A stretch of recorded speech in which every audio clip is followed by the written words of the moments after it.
बहुत समय पहले की बात है। एक छोटा सा राज्य था। उस राज्य का राजा बहुत खुशहाल था।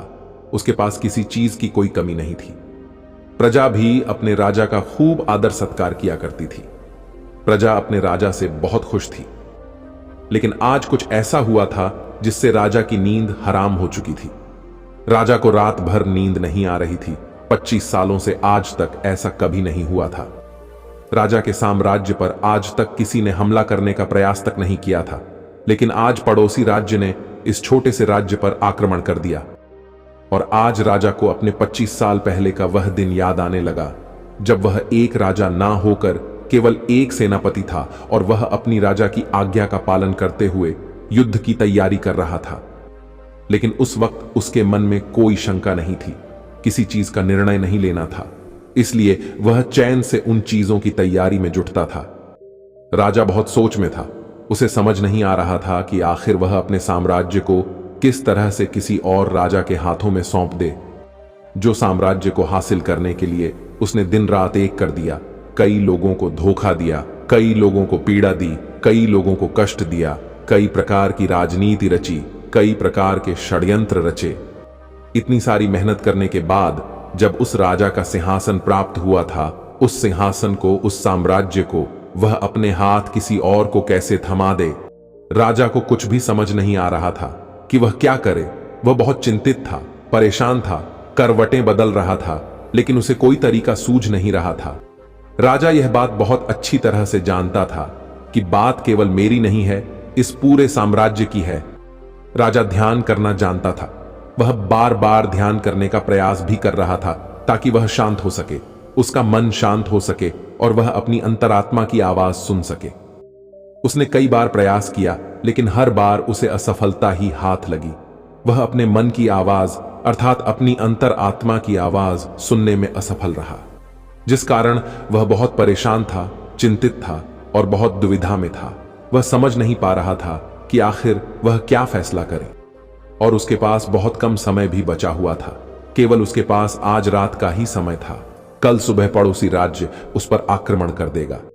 यदि वह केवल अपने लिए फैसला करता है तो इस साम्राज्य के लाखों लोगों की जान बच सकती है, और यदि वह इस पूरे साम्राज्य के लिए सोचता है तो उसे पड़ोसी राज्य के राजा के सामने झुकना होगा, उनका सम्मान करना होगा और अपने हाथों इस साम्राज्य को उन्हें सौंपना होगा। राजा बेहद दुविधा में था, अत्यधिक परेशान था। आखिरकार वह अपने महल की छत पर पहुंचा, जहां ठंडी ठंडी हवाएं बह रही थीं। रात का समय था, चारों तरफ सन्नाटा था, खामोशी थी। राजा ने छत पर पहुंचकर आसमान की तरफ देखा। आसमान में एक पक्षी निडर होकर उड़ रहा था। अपनी ही मस्ती में, अपने ही अंदाज में उसे रोकने वाला कोई नहीं था। उस पक्षी को देखकर राजा को यह एहसास हुआ कि जब तक कोई व्यक्ति अकेला होता है तब तक वह मस्त होता है, अपने में खोया हुआ होता है। उसे किसी प्रकार की कोई जिम्मेदारी नहीं उठानी पड़ती। वह जब चाहे, जैसा चाहे वैसा फैसला ले सकता है। लेकिन हमारे सर पर जिम्मेदारी आ जाती है तो फिर एक आदमी अपना अकेलापन, अपनी मस्ती, अपनी आजादी को खो बैठता है, क्योंकि उसके सर पर जिम्मेदारी है। उसे हर एक चीज देखनी है, समझनी है, और ऐसे बहुत से लोगों को सोच समझकर ही कोई निर्णय लेना है। काफी समय बीत चुका था और अब तक राजा ने कोई निर्णय नहीं लिया था। और जब राजा को कोई भी रास्ता नजर ना आया तो वह अपना घोड़ा लेकर अपने गुरु के आश्रम की ओर निकाल पड़ा। राजा के गुरु भी बहुत सख्त थे। उन्होंने पहले से ही राजा को यह चेतावनी दे रखी थी कि जब तक कोई ऐसी दुविधा ना पड़े, जब तक तुम्हारे पर ऐसी कोई बड़ी समस्या ना आन पड़े कि तुम्हें मेरी जरूरत पड़े, तब तक तुम यहां पर कभी मत आना। राजा अपना घोड़ा लेकर आश्रम पहुंचा। वहां पर जब उसने देखा तो उसके गुरु ध्यान में लीन थे। वह अपने गुरु के ध्यान को भंग नहीं करना चाहता था। अपने गुरु को ध्यान में देख उसके मन में एक बार फिर से द्वंद्व युद्ध चालू हो गया। उसका एक मन कहता कि गुरु को ध्यान से बाहर लाए, तभी वहीं पर उसका दूसरा मन कहता, नहीं नहीं, यदि गुरु को ध्यान से बाहर लाया गया तो यह उचित नहीं होगा, गुरु क्रोधित हो जाएंगे और फिर उसके बाद क्या होगा यह कोई नहीं जानता। राजा खड़े होकर यह सब सोच ही रहा था, तभी आश्रम से आवाज आई, राजा तुम दरवाजे पर खड़े होकर क्या कर रहे हो, भीतर आओ।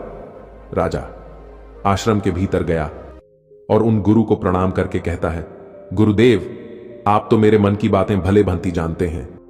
आपको यह भी पता होगा कि आज मैं क्यों यहां पर आया हूं और किस बात से मैं चिंतित हूं। चिंता के कारण मुझे नींद नहीं आ रही। आप ही बताइए, मैं क्या करूं? मैं किस तरह से कोई एक निर्णय लूं? मैं किस तरह से अपनी अंतरात्मा की आवाज सुनूं जिससे मैं निर्णय लेने में सफल हूं? किस तरह से मैं एक सफल निर्णय लूं और किस तरह से मैं अपने साम्राज्य को बचा पाऊंगा? राजा की यह बात सुनकर गुरु मुस्कुराने लगे और राजा से कहते हैं, राजन, हर इंसान के दो मन होते हैं। एक मन उसे कोई काम करने के लिए प्रेरित करता है तो दूसरा मन इस काम को टालने का प्रयास करता है, उस काम से पीछा छुड़ाने का प्रयास करता है, और इन्हीं दोनों मन के बीच में हम फंस कर रह जाते हैं। हम किसी एक तरफ निर्णय नहीं ले पाते, हम किसी एक दिशा की तरफ नहीं बढ़ पाते, और ऐसे समय पर हमारे मन में सवाल उत्पन्न होने लगता है कि जो फैसला हम लेने जा रहे हैं, क्या वह सही है या फिर गलत? ऐसी स्थिति हमेशा आधी अधूरी हो जाती है और वह हमें अपने पूरे जीवन भर पछताने के लिए मजबूर कर देती है। तभी वह राजा कहता है कि गुरुवर, यह तो मैं भी जानता हूं और मैं भी इसी शंका में फंसा हुआ हूं। मैं यहां से निकल नहीं पा रहा। मुझे यह नहीं समझ आ रहा कि मैं किस तरफ जाऊं, मैं कैसे सही निर्णय लूं, मैं कैसे अपनी अंतरात्मा की आवाज सुनूं जिससे मैं एक सही निर्णय ले पाऊं। आप मुझे कृपा करके कोई मार्ग दिखाइए, कोई सही तरीका बताइए जिससे मैं सफल और सही निर्णय ले पाऊं, जिससे मुझे जीवन भर पछतावा ना हो। तभी गुरु उसे राजा की बात सुनकर एक बार फिर मुस्कुराने लगे और राजा से कहते हैं, हे राजन, जीवन में कोई भी फैसला गलत या सही नहीं होता। यह तो हमारे मन की संरचना है, यह तो हमारे मन का माया जाल है। वास्तविकता तो यही है कि जो होना होता है वही होता है। हमारे और तुम्हारे करने से कुछ भी नहीं होने वाला, कुछ भी नहीं बदलेगा। लेकिन फिर भी हम अपने अहंकार में यह सोचने लगते हैं कि हम जैसा चाहते हैं हम वैसा ही करेंगे और जैसा हमें चाहिए बिल्कुल वैसा ही होगा। हम यही सोचते हैं कि हम अपने फैसले से दुनिया बदल सकते हैं और इसीलिए हम सही और गलत के चक्कर में फंस कर रह जाते हैं और हम कोई भी काम आगे नहीं उठा पाते, कोई भी निर्णय नहीं ले पाते। लेकिन वास्तविकता तो यही है कि फैसला कभी भी गलत और सही नहीं होता। मान लो कि आज तुमने गलत फैसला भी ले लिया तो भी तुम्हें भविष्य में आगे चलकर सही सीख ही देगा, और यदि तुमने एक सही फैसला ले लिया तो वह तुम्हारे लिए काम बन जाएगी और वह तुम्हारे लिए आगे का रास्ता भी खोल देगी। देखा जाए तो वास्तविक तौर पर दोनों ही परिस्थितियों में तुम्हारा ही फायदा है, तुम्हारी ही उन्नति है। कम से कम ऐसे में तुम एक जगह पर ठहरे हुए तो नहीं हो, तुम्हारा मन इस शंका में फंसा हुआ तो नहीं है, तुम इस माया जाल से निकल चुके हो। तभी वह राजा उन गुरु से कहता है, हे गुरुवर, आप कहना क्या चाहते हैं? आप कहानियां तो नहीं कह रहे कि मैं बिना सोच विचार के कोई भी निर्णय ले लूं? क्या ऐसा करना मूर्खता का प्रमाण नहीं होगा? आज मेरे ऊपर लाखों लोगों की जिम्मेदारियां हैं और वे ऐसे ही कोई भी फैसला कैसे ले सकता हूं? तभी गुरु मुस्कुराते हुए राजा से कहते हैं, हे राजन, तुम मेरी बात समझ नहीं रहे हो। मैं तुमसे ऐसा नहीं कह रहा कि तुम सोच विचार कर निर्णय मत लो, बल्कि मैं तो यह कह रहा हूं कि अच्छी तरह से सोच विचार कर निर्णय लो और अच्छी तरह से सोचने के बाद, पूर्ण रूप से सोच विचार करने के बाद तुम अपने दोनों मन को एक जगह पर सहमत करवाओ। यदि तुम अपने दोनों मन को एक निर्णय पर ला पाते या एक काम के लिए और एक ही दिशा में ला पाते तो वही फैसला तुम्हारी अंतरात्मा का फैसला होगा। तुमने कई बार यह अनुभव तो किया ही होगा कि किसी काम में तुम्हारा मन तो कर रहा है लेकिन बुद्धि तुम्हारा साथ नहीं दे रही, बुद्धि तुम्हारा पल पल विरोध कर रही है, और ऐसी स्थिति में हमारे मन और हमारी बुद्धि के बीच युद्ध चल रहा होता है। लेकिन यहां पर समझने वाली बात यह है कि जो बातें तुम्हारे मन से उठ रही हैं वही बात तुम्हें सही रास्ते पर ले जाना चाहती है। वहीं पर तुम्हारी बुद्धि तर्क वितर्क करके उस रास्ते को साफ करना चाहती है, सभी प्रश्नों का निवारण करना चाहती है। जैसे मान लो कि तुम एक पहाड़ी पर जाना चाहते हो जहां पर तुम्हें यह पता चला है कि वहां बहुत सारा सोना है, लेकिन इसके लिए तुम्हें घने जंगलों से होकर गुजरना होगा।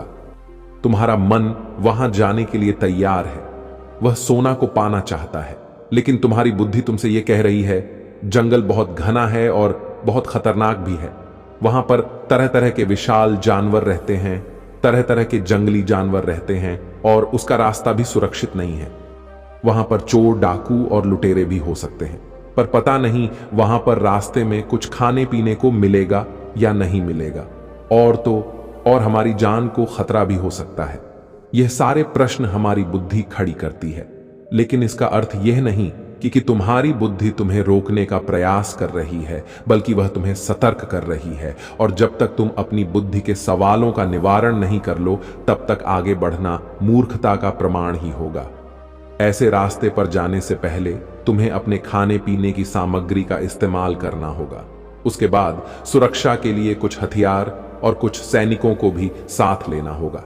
और जब तुम्हारी बुद्धि पूरी तरह से संतुष्ट हो जाए, जब उसके सभी सवालों का निवारण तुम कर लो, तब तुम आगे बढ़ सकते हो।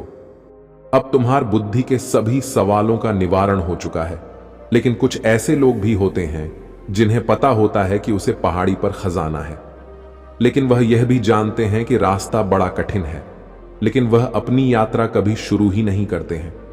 यह बात और है कि हो सकता है कि तुम्हें वहां पर पहुंचकर कोई खजाना ना मिले और तुम्हें वहां से खाली हाथ ही लौटना पड़े, लेकिन तुम्हें इस सत्य को भी जान लेना आवश्यक है कि जो होना होता है वही ही होता है।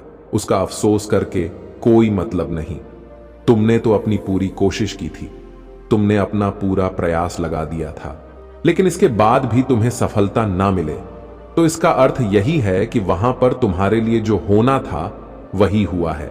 उसका अफसोस करके कोई अर्थ नहीं, लेकिन उसे यूं ही जाने भी नहीं देना चाहिए। उस हार से, उस अनुभव से हमें कुछ सीखना चाहिए, उससे सीख लेनी चाहिए, और उसके बाद तुम्हें अपनी कोशिशों को और भी ज्यादा बेहतर बनाना चाहिए। इसी चीज पर काम करना चाहिए, ना कि व्यर्थ बैठकर पश्चाताप करना चाहिए और ना अफसोस करना चाहिए। मैं तो तुम्हें बस यही समझाना चाहता हूं कि अंतरात्मा की आवाज हमें तब सुनाई देती है जब हमारा मन और हमारी बुद्धि दोनों एक बात पर पूर्ण रूप से सहमत हो जाते हैं। तभी गुरुवर उस राजा को सावधान करते हुए कहते हैं, हे राजन, मेरी एक बात और अपने दिमाग में अच्छी तरह से बैठा लेना। जब भी कोई हानि होती है तो वह अपने पीछे पश्चाताप और अफसोस जरूर छोड़कर जाती है। तुम्हें हमेशा अपनी हार पर ऐसा ही लगेगा। यदि मैंने कुछ ऐसा कर दिया होता तो शायद मैं सफल हो गया होता, और यही पछतावा, यही अफसोस तुम्हें हर काम के पीछे नजर आएगा जो काम में तुम असफल हुए हो। जब भी कोई व्यक्ति असफल होता है तो वह यही सोचता है कि यदि मैंने इस काम को उस तरीके से कर दिया होता या फिर उसके कहे के अनुसार कर दिया होता तो शायद मैं आज यहां पर सफल हो चुका होता। लेकिन वास्तविकता तो यही है कि तुम्हें कभी भी इस बात का एहसास नहीं होने देगी कि तुम्हारे साथ क्या तय किया गया है और तुम्हारे साथ क्या होने वाला है। हाँ, यह बात और है, कुछ सचेत और कुछ जागरूक लोग ही इस बात को जान पाते हैं कि उनके साथ आगे क्या होने वाला है। इसलिए वह कभी भी उस चीज के होने का पश्चाताप नहीं करते, उसका अफसोस नहीं करते, क्योंकि उन्हें पूरा पता होता है कि आखिर क्या होने वाला है, और वह अपनी पूरी कोशिश करते हैं। उसके बाद जो कुछ होना था वह तो होना ही है।